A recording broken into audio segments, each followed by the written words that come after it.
Imagine having the time and money to follow your passions and live life on your own terms. Welcome to Podcasting Mastery, where you'll learn the secrets of podcasting your way to a stress-free lifestyle. Let's grab a cool tropical drink and then join James, Kimberly, and the Turtle in the Secret Beach Hut studio. Yes, this is James Martell along with Kimberly Juknowski. Hello there. And we are tucked into the Secret Beach Hut studio, and we are excited you've decided to join us. This week, we will be continuing our conversation about developing a lifestyle business so we can all spend less time doing business and more time enjoying our families, more time traveling, and more time doing all of the things that matter to us most. It's for these reasons we focus on strategies for both developing a passive monthly income stream and passive ways of developing new clients and customers for your business. Today, we're going to be talking about how to quickly and easily establish yourself as a trusted expert by sharing your expertise within a podcast. Kimberly, how are you doing today? Doing very well. How about yourself, James? Very good, thank you, ma'am. So I think as we get into this, why don't we kick off a little music a little earlier and have you play some music to, as usual, set the tone or the mood for the show, which, of course, is, as always, to work less, earn more, and to swim with the turtles. And while you're doing that, let's kick off this discussion by addressing some of the challenges business owners face. And then we'll talk about how to quickly and easily establish yourself as a trusted expert by sharing the expertise that you have, listeners have, within a podcast. So let's do this. Let's. If I could put you on the spot right off the bat here, think about a business owner, yourself included, or maybe think about another business owner you know. We don't need to mention their names, but let's talk about some of the general challenges that a business owner has when it comes to, really building out their business and, anything that comes to mind. You kick it off with a few, and I get a few ideas myself. All right. I think that the main one, actually, that all business owners have, no matter what type of business or niche or industry you're in, is many people find themselves short on time, or they get too busy, overworked, not enough hours in the day.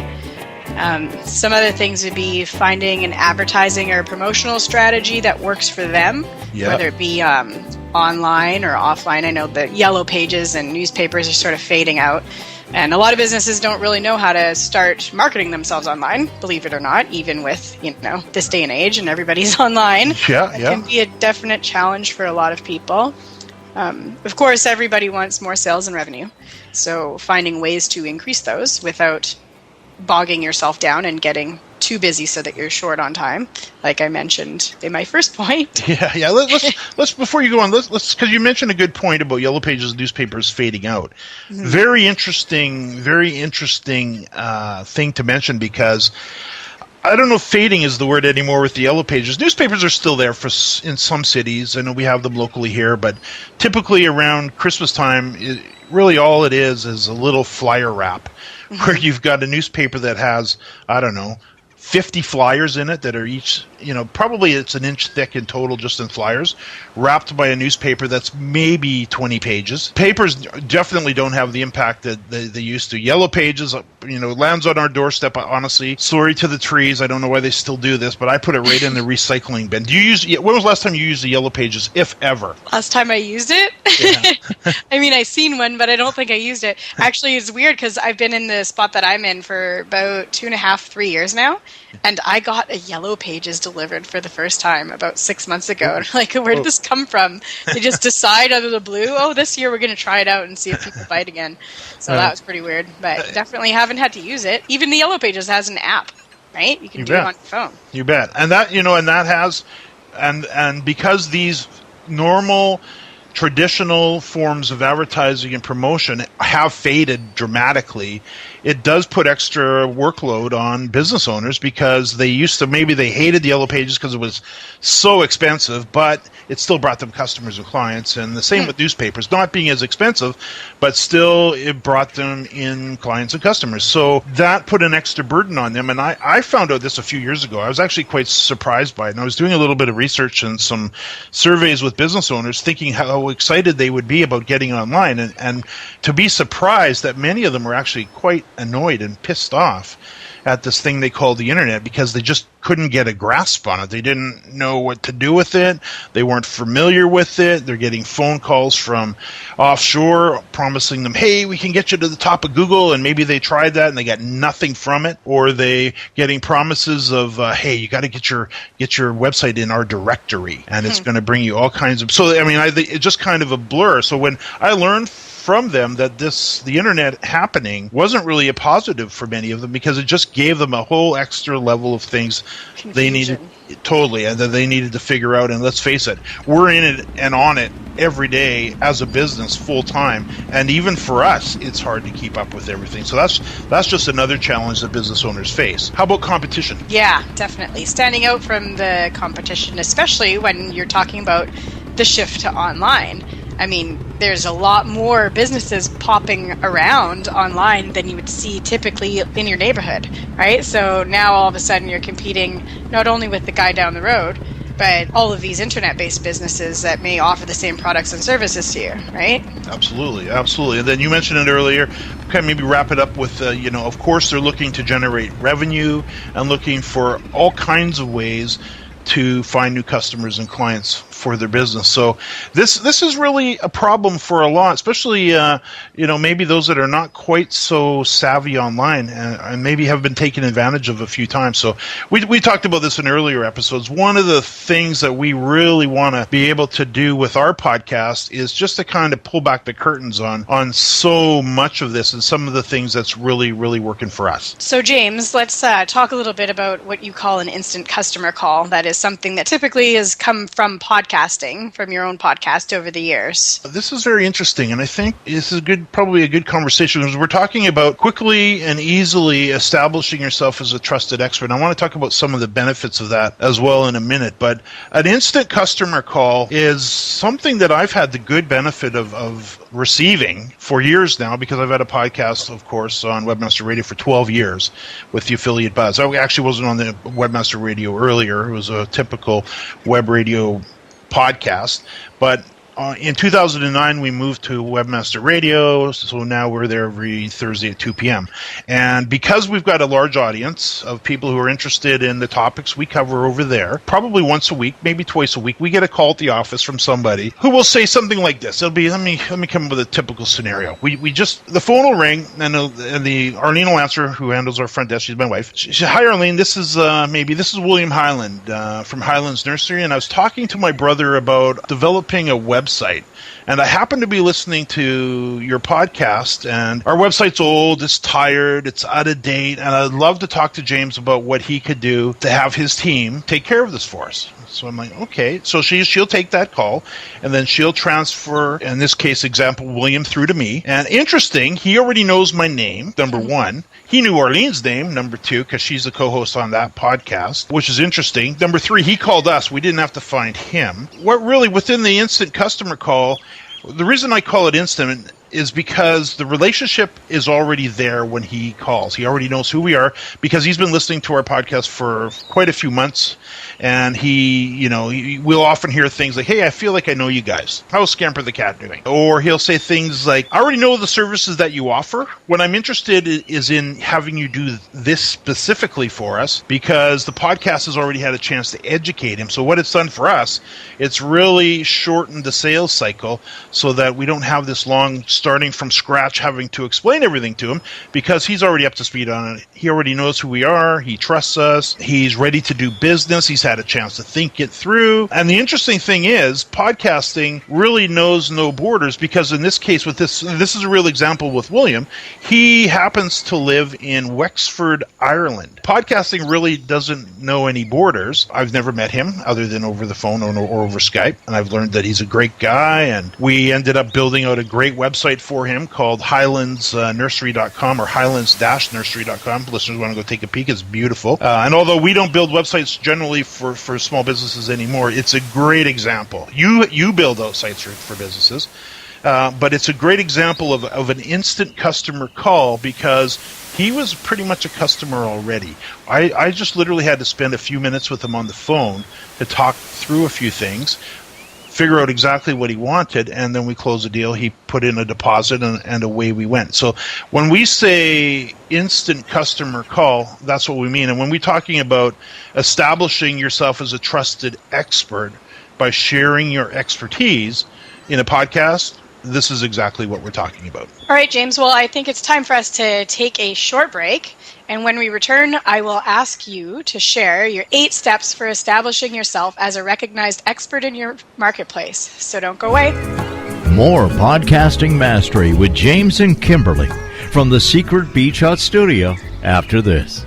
Is your website out of date? Is it mobile friendly? Why not let us design your website and we'll make sure it looks the way it should on all platforms and devices, including iPhones, iPads, and other smartphones and tablets. We'll even optimize your site for search engines and make it easy for you to share your content and products on social sites such as Facebook and Twitter with built-in sharing features. For more information and to schedule your no-obligation free consultation, go to podcastingmastery.com/website. Once again, that's www.podcastingmastery.com/website. Would you love to spend less time doing business and more time enjoying your family, more time traveling, and more time doing all of the things that matter to you most?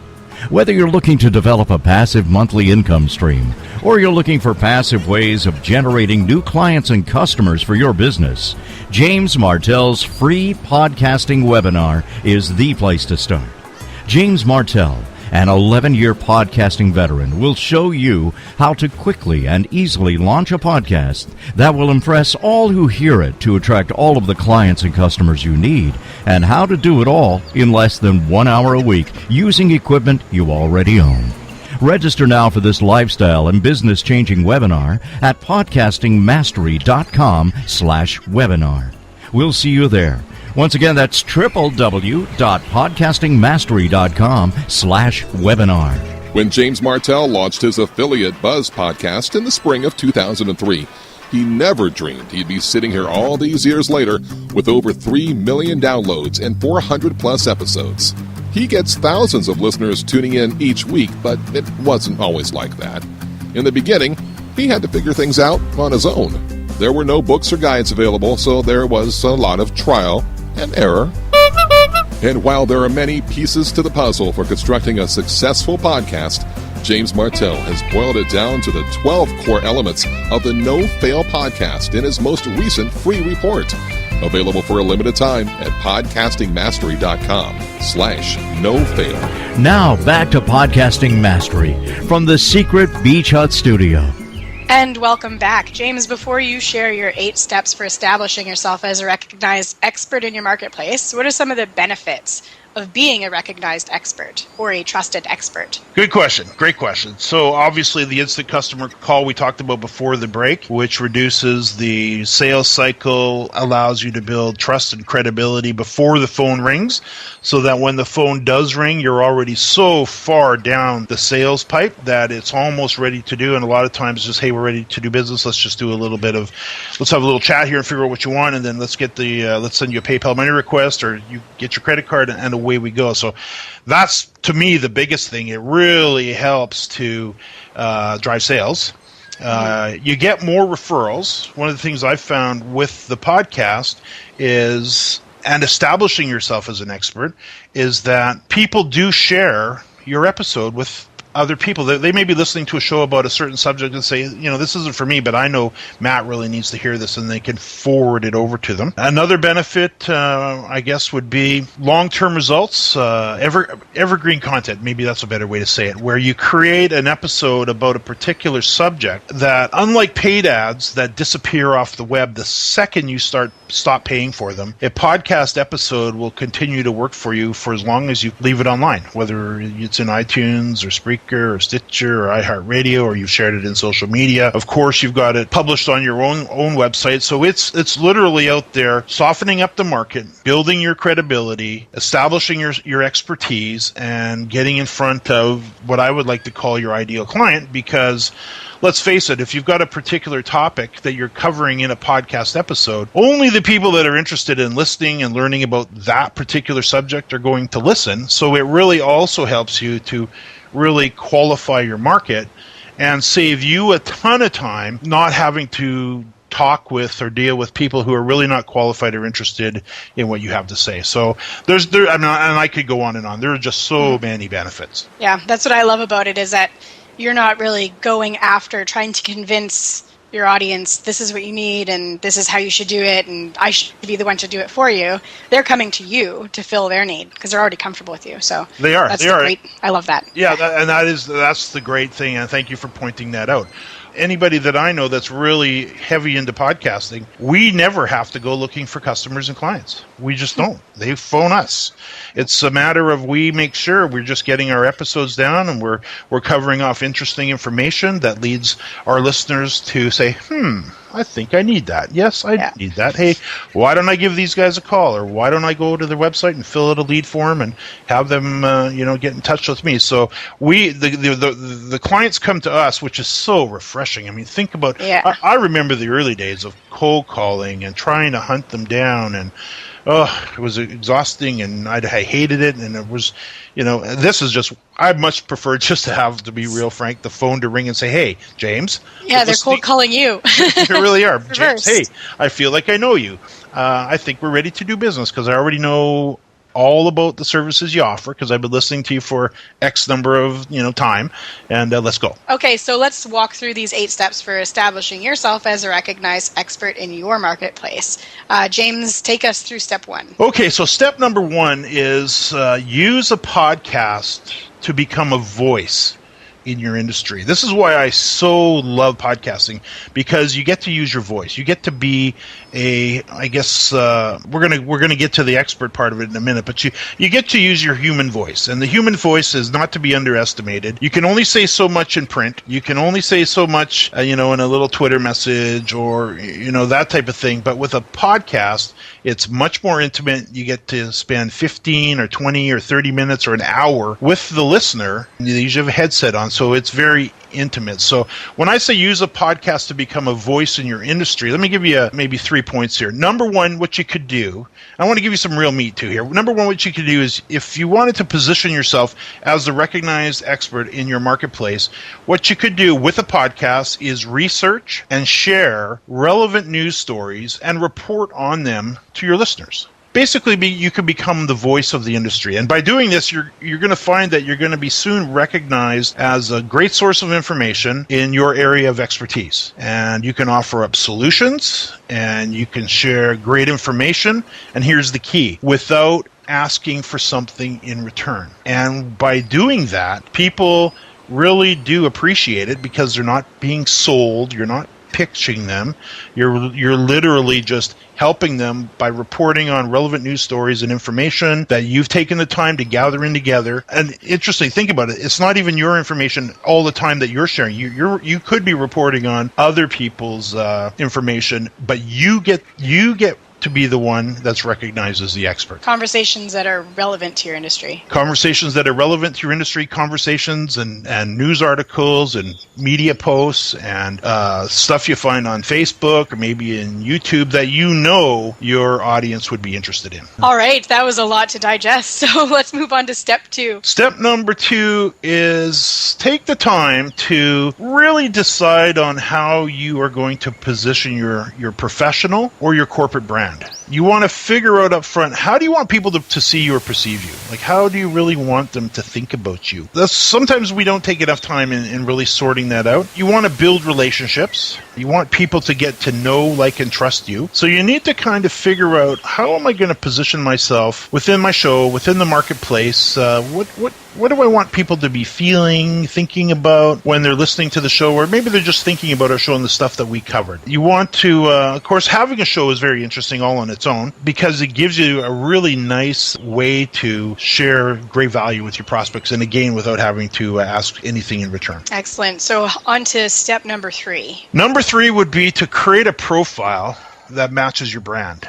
And this is an area that I see online that people don't take enough care into organizing. And when I say profile, it could be as simple as your bio on your website. It could be your little descriptive text in next to your Facebook, or maybe you haven't filled out your full Facebook area. LinkedIn is a great source of leads and prospects, and most LinkedIn accounts are basically a ghost town for information, where if you had really good, well-organized information in LinkedIn, not only can you rank in LinkedIn, you can bring up and gather in new prospects and leads easily from LinkedIn, especially if you're in the coaching area. Maybe you're coaching business owners, or maybe health and wellness, or consulting. Those types of things, you definitely want to make sure that you've got all of your profiles organized to match your brand. So everywhere they go, whether they're finding you on iTunes, your website, in Facebook, or any of the myriad of places they can find you, you want to make sure your profile matches your brand and that everything is properly filled out and completely filled out. You can include any degrees you have or certifications. Of course, you want to detail your experiences, your knowledge, and any material you've written, or in the case of podcasting, and with podcasting, of course, you can be also publishing each of your weekly, let's say it's a weekly show, each of your weekly episodes within all of these various places. And by creating a profile that's common within all of your internet footprint, it settles people down, and it's just then people can find you, and you've got a standard message. Yeah, definitely agree with you there. When there's a disconnect between your profiles, it just confuses potential customers, so you don't want that.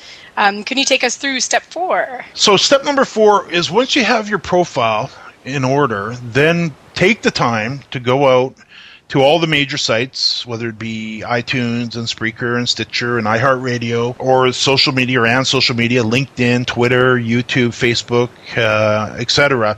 Take the time to actually go publish them all there. And one of the things that we do when we're creating profiles is we will create various lengths, because everybody seems to have a different length that you could put in. Some it's 100 words or less, some it's 100 characters or less, some is 300 words, some is unlimited. So have some selection available. I would recommend getting a professional writer involved to create your profile for you, so you can really establish that brand. But number 4 is, once you've got that organized, then go out and create all the accounts and and keep keywords in mind. And just on a sidebar, when you're writing your profiles, make sure you've got the top 4 or 5 keywords that you want to be associated with within your profiles as well. So don't be shy to mention your products and get those keyword phrases in there, because keep in mind, a lot of these profiles have an opportunity to rank not only on Google, but also within each of these sites as well. And step 5. Consistency is a key here. And this is one of the reasons I absolutely love podcasting. Consistent, I would suggest number 5, consistently publish relevant information on each of these sites. And if you've optimized them with the keywords as I just mentioned, so people who are interested in those topics can find you, and you're consistent about it, the more consistent you are, usually in a lot of these sites, the higher you'll rank. The more content you have, the better the content you have is, the better it's optimized, the higher chance you to get to the top. And when when you're doing this, of course, podcasting, the reason podcasting fits so well with this is because when you create that episode, we'll just use weekly as the example, and you develop the search engine friendly show notes that really establishes your expertise, talks about what you talked about in that particular episode, where you're sharing real life stories, real life case studies, real life examples, positive results, you're demonstrating your expertise, and you're just generally being very helpful by organizing this information for your listeners. By doing that, and doing it consistently, you just have the opportunity to be literally everywhere your customers and your potential clients are hanging out. So when they're looking for what you have to offer and what you've optimized for in each particular episode, you've got a really high likelihood of them being able to find. And how about step number 6? Step number 6 would be participating online. And I know sometimes and when I say participating, I'm talking about maybe in LinkedIn and Facebook, or even the comment area of your website.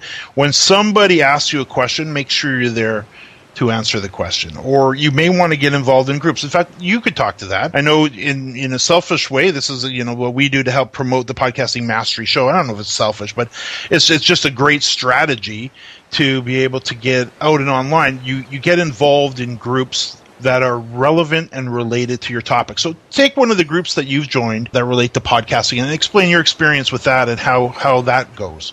Okay. So recently, I guess a couple months ago, I joined a Facebook group, a closed group called She Podcasts. So it's a community of female podcasters. And it's a massive community, actually one of the most active ones that I've seen on Facebook. And it's really great. I mean, yes, the reason why we sought these groups out was to promote ourselves, but you really find good connections with other people, and you get to talk about what you're passionate about. You get to talk about what you're an expert in, and it actually keeps you at the top of your game because you're constantly giving advice and helping people out, so you're putting it into practice, everything that you know. It keeps all of the information that you are using in your business top of mind and in practice on a daily basis by offering up free advice to people. And you also get a lot of tidbits from other people.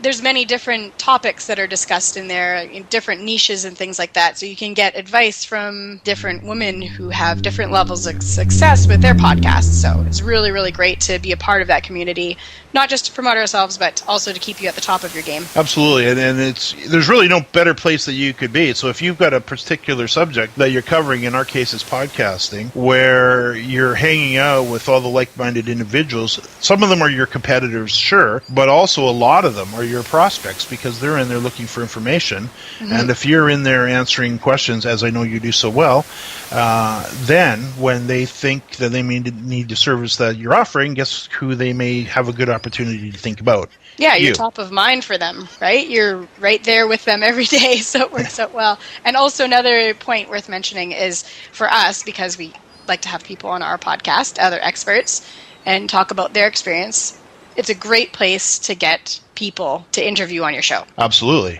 Another great point. So for those of you who are wondering, and you're going to hear all about this in our next episode where we talk with Alice and Melody from the Food Heals podcast, and we'll talk a little bit more about that shortly. But in your particular case, like Allison, we're always looking for interesting guests, and we're looking for influential guests who have great experience. In our particular case, we're looking for guests who have a podcast already, who is very successful, and they're using their podcast to reach their goals, whether it be to find new clients and customers, increase revenues, build their expertise, establish themselves as the expert in their marketplace, all of that stuff. That's who we're looking for.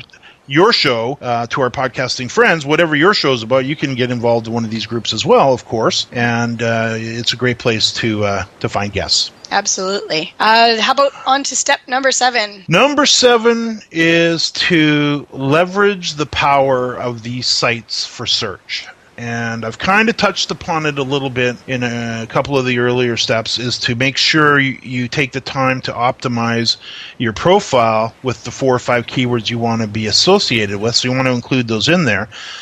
But as importantly, every episode that we create, we always make sure that we're optimizing the episode for search. Meaning, if I scroll up to the top of my episode outline here, I will find the keyword phrases that we're optimizing this episode for. So because I want, when somebody is interested in this particular topic, establishing themselves as an expert using a podcast, if they're looking for that, I want this episode to be found. So we optimize every episode for the major sites because, number one, the show notes that we create for the episode, which is basically just a detailed description of what we talked about in that particular podcasting episode, we want to add that to our own website so it can be found in Google and other search engines. Number two, we take those same show notes and they of course get picked up by iTunes, and they get picked up by Spreaker and Stitcher and iHeartRadio and all the other directories that are keyword driven, where they've got little search functionality.